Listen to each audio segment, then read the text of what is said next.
So welcome to this video workshop on contracting within coaching. We're going to be posing some questions and having a conversation about contracting with the following thoughts in mind. The first is, well, what is contracting? Second, why contract within coaching? Sharing some compelling reasons and outcomes you can generate from a good contract. What might stop us, and perhaps often does, stop us from having a robust contract, and therefore when to contract, and then finally looking at how to contract effectively, sharing a model and a structure for thinking about and carrying out an effective contracting conversation. And then towards the end we're going to demonstrate it all, put it all together. So that's what we're going to be doing in this conversation. So Charles, you've got some questions that will help kind of prompt our thinking here. So first one, what is contracting? How would you define it? Well, at its very simplest, it is an agreement as to how to work together and an agreement as to the things that you will pursue in the conversation. So that's at its very simplest. But of course, every time we have a conversation with somebody, in a sense, we are already entering into an agreement. So at one end of that contracting spectrum, you can have an agreement that's very light touch, very simple, very short, not written down. It may not even be a verbal agreement, but some kind of idea about what you're pursuing together and how you're going about doing it. So that's at one end of this spectrum. And at the other end of the spectrum, you have a much more precise, written, specific set of goals, ways in which you will operate together, requests and requirements and expectations that are very clear. So you have this spectrum. One size doesn't fit all, so being able to understand the kind of contract that's going to fit for the circumstance within which you operate as a coach is going to be important. So those are the kinds of things which I think about when I think about, well, what is a contract? What kind of contract do I need here? Okay. So if that's what a contract is, I guess the next question for me is why? Why bother to contract at all? Useful to think about what you get if you don't have a contract. And I think we've all been in situations as coaches where contract hasn't been clear or robust. And that leads us into warmer water and a territory that we don't really want to be in.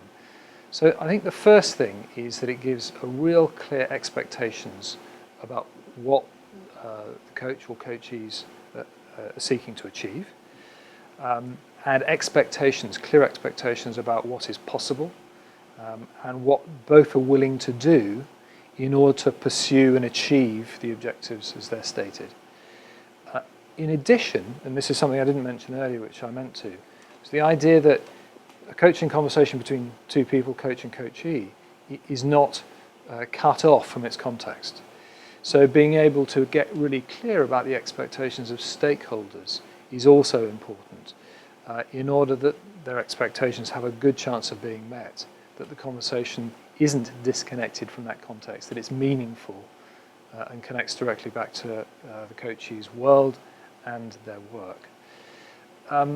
It's also something that lies beneath the surface of all of this, and that's the real need of the coachee. So you might get an expression of the goals and objectives, but that doesn't necessarily give you an understanding of what this person might need to learn, or what their real need, underlying need is, that will really help the coaching be successful. So clarity about all of those things is important. And of course, how you're going to measure progress, how you're going to track progress along the journey. And we talked about this in preparation for this conversation. And you and I came up with this idea of a metaphor. And if you're not clear about where you're going, how you're going to get there, the kind of map you'll need and the equipment you're going to need to take with you, then you've got a good chance of not getting anywhere. And of course, the reverse is true. If you are prepared, if you're clear about destination, if you're clear about how you're going to operate together, then you've got a much greater chance of being able to pursue your objectives effectively, track progress, and enjoy the journey, because of course that contributes to success as well. Okay, so a compelling reason for why, but strangely, sometimes coaches don't contract. So I'm wondering kind of what gets in the way? What are the barriers? What stops effective contracting? Well, for my money, and this may be true for you as well, on occasions we can feel that it is difficult to contract. Sometimes we might defer because the client has either a huge degree of presence or impact on us, which means that we don't push for a contract. We're not clear, we're not assertive in that situation, so we defer. So deference is a real barrier. I think also sometimes there's a difference of interpretation. So somebody might say to you, well, I want to pursue this kind of goal in this kind of way. And you may say to yourself, I think I know what that means, and let it go, and not get really clear. Also, it can be too, the importance of the context can be too vague. So again, we make assumptions about what the context requires of this person and of our conversations, and not making that clear can start to create gaps and cracks that eventually can prove to be important in maintaining progress along the way. I think clients can flatter us and say, we don't need a contract, do we? Or we don't need to spend all this time up front, do we? And we kind of either defer or say, yes, of course, no, we can crack in, we're good enough to operate without it. And I think all of those also contribute to a lack of understanding that we may carry forward in the conversation, the conversations that then take place, about what the client's real need is. And all of those means that the contract and the agreement on what we're going to work on and how we're going to work on it is unclear. I think importantly, that means that we're much less likely to be effective in our support and our challenge of clients as well. I know that one of the things that often gets in the way of me contracting effectively is I get so interested in my client and my client's topic. Yes. I just want to roll my sleeves up and jump in there. Yes. And the amount of times I've paid the price for not spending the time up front. I want to add something in actually that's occurring to me as you say that. This whole idea of desperately seeking to make progress very early on. And that can be a very important part of the process because you're showing how you could work together. But even in that moment, there's an opportunity for danger. Because if you don't then come back and say, well, we've just experienced a bit of it, how did that work? What kind of things did you like about the way that we had that bit of the conversation? You're missing an opportunity to get really clear about what will work for this person and what's going to make it productive for them and for you. Okay, so I guess then the question that's in my mind is when do you contract? And so when? Well, the easy answer is at the beginning. And bearing in mind what I just said about you can actually make a little bit of progress and then go back, but it's got to be reasonably early on in the relationship and the conversations that you have with this person. But always you're bearing in mind how much structure will this set of conversations, or indeed this conversation, require. How much structure around a contract will this person need? And how much structure do the stakeholders require of us in this conversation? Is that so you don't either overkill, you spend so much time contracting that you've not got enough time to do your job, yes, or underplaying it so you land up in trouble downstream? Absolutely, of course, it's as you say, it's both of those. So, and I think also important to bear in mind, given what you've just said, that a contract can be implicit or explicit, going back to what I said right at the beginning. So all of those things are guides as to when you need to contract. They're questions, and you make judgments about the size, shape, and formality or otherwise of the contract that you have, and that guides you as to when. Early on is the easy answer, but of course there are many more questions that can help you make a judgment as to when, and therefore also how. Well, I'm wondering, would you mind just saying a little bit more about recontracting? and when recontracting is important? Yeah, this is interesting because when we were preparing this, our conversation threw up the idea that it's not a one-off event.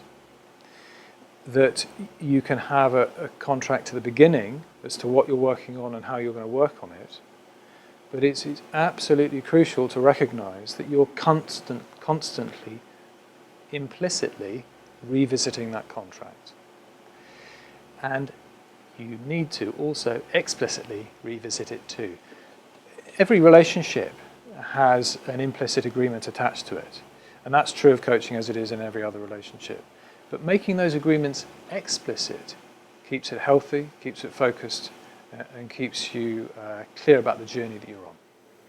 Okay, so if we're moving to how to contract, I know that you wanted to share a model with us that can be useful. So here we see there being 4 areas. As you see here, the model has 4 quadrants which guide our contracting conversations: goals, roles, behaviours, processes. And I'm going to go through each one of them in order that we're clear about what they mean. The first is goals, which is probably the easiest to understand, and it's about many of the things that we've been talking about here: the expectations, desires, the outcomes that are sought, for instance, for performance or learning, the impact that learning and those outcomes will have on themselves, the organisation, on other people, how you'll track progress. And those goals can be broken down into ones that are more personal, but still within an organisational context, and ones that are more overtly organisational in nature. The second element is roles. Often important to consider that the stakeholders have a role in the process. So what is their role? Do you have any reporting opportunities or responsibilities as the coach in this process? And how do you agree that with the coachee? And in that conversation, of course, you can talk about confidentiality as part of the roles conversation. Also connects to other parts of this model too. And also the kind of things that will work for the coachee. What kind of conversations they want? Do they want you to be a sounding board? Do they want you to push? Do they want you to challenge? What kind of hats do they want you to wear? Then onto process, and this is about the tools and the structure that a conversation might have, and within the series of the conversation, of course, how many you're going to have, where are they going to be, how long are they going to be, and if there are involvement of other key stakeholders, what kind of involvement is that going to carry with it? So all of those things fall within process. And then finally, behaviours. Again, this does have connections with other parts of this model, but useful to consider the kind of things that the coachee might really value, like the level of challenge, the kind of questions that are going to be very useful to them. Now, it's important to recognise that some may have never had coaching before and may not really know and may need to be guided by you. So an expression of the kind of behaviours that often are useful for the coachee and the coaching process is useful. How have you used it in the past as the coach? Because then the coachee can say, well, this is going to be useful to me. And also in behaviours, there are some ground rules that are useful to be considered. Expectations about timekeeping, for instance, about work between sessions, about accountability and responsibility for various parts of the process. Those kinds of things are very important. So those 4 areas of contracting, useful to consider in making sure that you can really hit the mark in contracting. Great. So maybe it might be useful for everybody to see a demonstration. Yes. So if I may, it would be good if I can do a contracting session on you, Dave. Okay. So hopefully you've got something in mind. Yes. Okay. So maybe if I can start off just briefly understanding the context. So this is not just your context in terms of your current situation, but also the context in terms of kind of how have we got to here, how have we got to be here in terms of coach and coachee. Yeah. So just briefly, if you can give me a context, that'll be really helpful. I lead the organisation.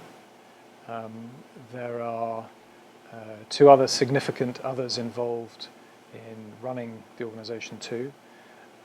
And in addition, those who are close to me who deliver the work. And I'm thinking of one, perhaps two people importantly as well. So those are that's surrounding me. That's a bit of the context. Okay. I think I'm a bit stuck with this topic. It's been kind of moving around my head for some time, and I need to move to action on it. Okay. So having somebody like yourself to support me in my thinking and to help me make progress more quickly is useful. Okay. Well, one of the things that's really important, I think, generally between the relationship of coach-coachee is that of kind of chemistry, of connection, and that you feel that I'm able to challenge you and yet support you, and that the conversation is easy for you. We can create a really good space. So what I'd like to suggest is that at the end of our first coaching session, you'll have a sense of that, I'll have a sense of that, and we can check in to make sure, if you like, we're the right fit, I'm the right coach for you. So I want you to keep that in the back of your mind. What would be good at some point is to get an even more in-depth understanding of your context. But for now, I'd like to focus on what the goals are that you want. And I know we're going to start our coaching session today, so we could just look at goals just for today, but I'd rather start off with the kind of what I'd call meta goals. So if we were going to work together, for example, for 6 months, what would be the kind of the big chunks, the big goals that you will wanted to have achieved in 6 months? Yes. Okay. So one of the biggest is seek out and drive new client opportunity. We've done a lot of great work in the last 10 years or so, and I want to make more of what we've done and create new relationships with those perhaps who I've not yet met, perhaps through those who I have yet met, but certainly new client relationships. Okay, if I can just stick with that one for now. So, in that kind of 3-6 month period, you've got these new client relationships. What would be a measure? If we've done a good job together, what would success be? A great success would be 2 brand new client relationships that I do not currently know exist. Okay. And what would be a stretch goal? So that would be a great goal. But if it was a kind of a dream success, what would that be? 3. Okay. It's a bit. 2 might be a stretch, so I'll stick my neck out and go for 3. Okay. Yeah. Cool. Okay. Any other? Is that the scope for our coaching, or are there any other meta goals that you really want to? That's the principal one, and I suspect there will be others that are created underneath it, but that's the overarching one. Okay, and so we can, as we meet those other ones, we can discuss it and get clear about what success would look like and measures. Yes. Okay, so in terms of today, it would be really good just to get clear around our goal for today, if you like. Yes. I want to do a little bit more exploration before we dive in to that session, but what would be a good goal for today, bearing in mind that's your big picture goal, your meta goal? I guess the first thing that comes to mind is getting clear on what I've already got that will help me get there. Okay. So that I can understand the ground that I'm standing on. Okay. One of the other things that would be useful for me to understand, you've already mentioned some of the stakeholders. Now, in some coaching relationships, it can be useful to have, if you like, a third party. Now, you're the CEO of the organization, so unless you've got a chairman, you don't have somebody to kind of report to. But in some organizations, it's useful to have the manager of the person. Or another stakeholder that can help the process, enable the process, but also help measure the success of it. Is that something that would be valuable in this situation or not? My co-director, Leslie, would be great to involve, either indirectly through me or directly in our conversation at some stage. Okay. So that would be good. Okay. And what would you want to get out of that? Alignment, Okay. in order that I'm pursuing parts of the business plan that are consistent with our agreement. So may I make a suggestion that possibly when you and I have got even more specific about the goals, that we ask Leslie to come in, run them by her, check alignment, and then maybe downstream after we've had whatever the number is we're going to contract around number of coaching sessions, we can check with her to see if that alignment is being maintained. How do you feel about that? That feels good. It'd be useful to get clear on what stage in the process that's going to happen. What do you think would work for you? It'd be useful to do it early. Yeah. So perhaps next time that we're together. Right.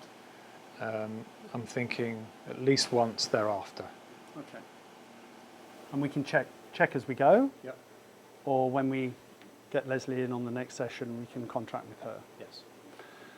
So what would be also good before we kick the coaching off is just to go through a few other points. Maybe we can talk about some of the kind of housekeeping bits. So in terms of, when are we going to, obviously we're starting our first session now, but when are we going to have that next one, and when do we want to have completed the coaching by? Okay. Well, there's a time boundary, of course, because of the nature of the goal and the timescale I've set for completion on that. I suspect that over the next 4 months, those conversations are going to be at a premium. Yeah. I'm thinking at least every month. Yeah. And from my own experience, I'll need more than 4 conversations. Okay. So putting that together, we're probably looking at 5, maybe 6 over the next 4/5 months. Okay. Now, some people just like to just work with their coach just when they turn up for the coaching session, Yep. and others like contact as they go. Mm-hmm. So I'm just throwing this out as an offer as part of our package. Please feel free to either, you can email me any questions, so keep an email contact, or if at any point you want to kind of catch up by phone, if there's something kind of critical coming up or some reflection that you just want to talk to between sessions, I'm really open for that. But I will leave you to reach out to me if that would be of use for you. Okay. I don't know yet, and I need to experience it. I don't know how easy it will be or hard for me to focus on each conversation as it comes up. So I don't know what I'm going to need in between. Okay. And how are you happy to leave that, just to experiment and see, or? Yeah, I think it'd be useful to check in at the beginning of the next session. Okay. To find out how I've got on, progress I've made, what might have been additionally helpful. Okay. And I'm very happy to do that. And in terms of, where, some people like to kind of be in their own environment. I often feel, this is just more maybe my preference, but I often feel if we meet off-site, then it can be useful for 2 factors. 1, less distractions, because you're away from your office. And 2, coaches often say that just in kind of driving, training, walking to a different venue, it creates a bit of a space that can be useful. But do you have a kind of insight of what would work for you? Getting away. Getting away. Nice cafe, somewhere quiet, not at a busy time, but somewhere different. But nice to go to a creative space, which I'm sure we can find. So what just jumps out to mind, next session coming up, what would be a creative space? So we can try. The Royal Academy Art Gallery. Done. Okay. Okay. In terms of the length of coaching session, to be honest, I do a coaching session from an hour up to 3.5 hours, and it just depends on the person and the complexity of the issue. Mm-hmm. Do you have an insight of what would work for you? Ask me the question again. So how long should we have our coaching sessions for? Some people have an hour, some people 3.5. Yep. I think an hour and a half is going to be good. It's going to work hard. Two feels a bit too long. One of the things that, staying with the housekeeping for a little while, something around accountability. So it's mutual accountability. Yep. So whether that's either of us cancelling at short notice or either of us not doing what we say, I'd like us to find a way that we can be really honest with each other and challenge each other. Yes. As you hear that, how does that sound to you? Sounds important. It'd be useful to be able to check in partway through and at the end of each of those conversations, Yeah. so that we're clear about what has been agreed. Yeah. Have we missed anything? Yeah. I'm not quite sure about how thereafter, how that mutual accountability will look. Because if I haven't completed on an action, am I looking for you to call it on the next session? That's less clear for me. Okay. Yeah. Well, there's also something to me about cancellations. I know that I've sent you my cancellation terms, so you're clear what those are, and I'll also respect those the other way around. Okay, great. A little bit about our roles. So certainly in my kind of type of coaching, people will see me as a sounding board, a safe space where they can kind of think into. Yeah. And I see very much my my role as kind of enabling you to think better. You know, if you like, if I have an insight to offer or to share, I'll put it out there, and if you want it, that's great. But primarily my job is to get you to think creatively, structured, in a way that's going to deliver on what you want. It's important to me to be able to be supportive of you, be your mate, help you to get to where you want to get to, but also have an edge and really to challenge you. Yeah. And I'd like us to contract around that in the session, so almost we can calibrate, am I challenging you enough? Yeah. Am I over-challenging you? Yeah. So that we can maximize our time together. Yeah. Now, as you hear me say that, what comes up for you? I think there's something about being clear on the destination for the conversations that's important to me in that. Yeah. I recognise that questions to me are going to be important, so giving me enough space to respond is going to be useful to me. And I would seek for you to challenge where you see the opportunity, as long as it's in service of the goals that we're pursuing. So all of those things seem entirely sensible to me. Okay.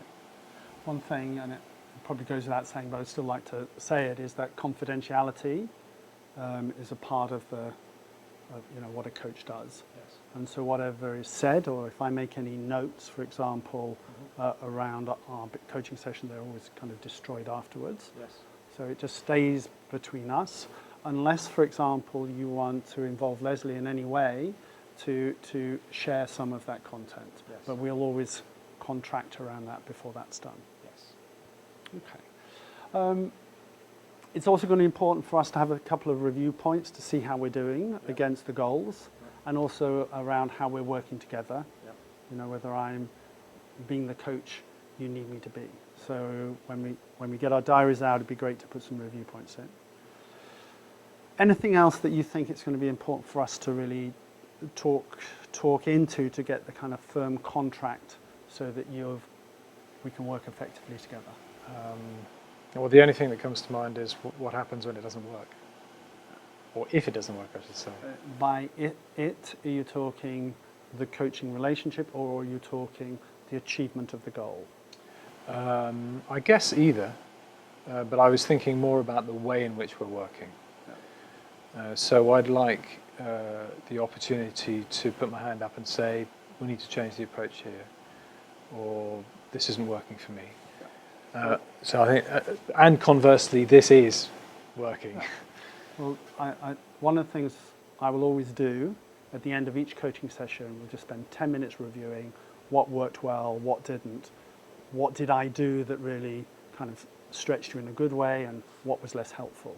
So we'll always do on a kind of a session by session review and adjustments.